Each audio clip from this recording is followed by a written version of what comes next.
the quarterbacks need the time to throw. Obviously, the running game is still going to be paramount in this attack, regardless of who wins.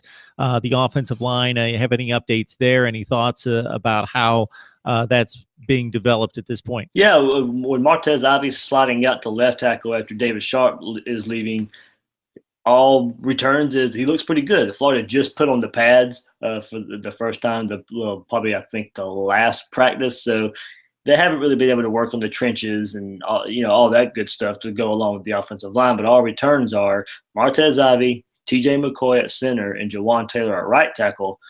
They looked the part.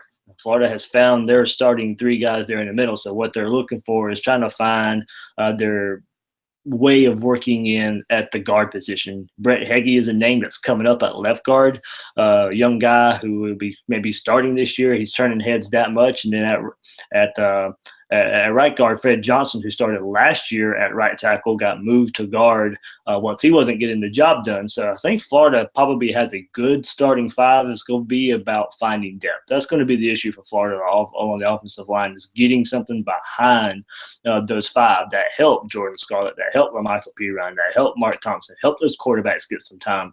We saw the Florida offensive line take a step last year from 2015, Jim McElwain's first year, where they led the nation in sacks given up.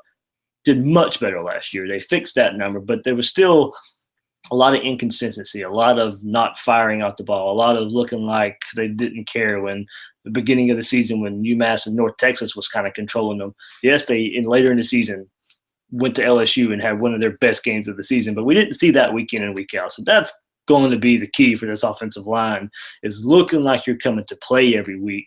You got a good starting five. Find something behind them that can help and push these five starters.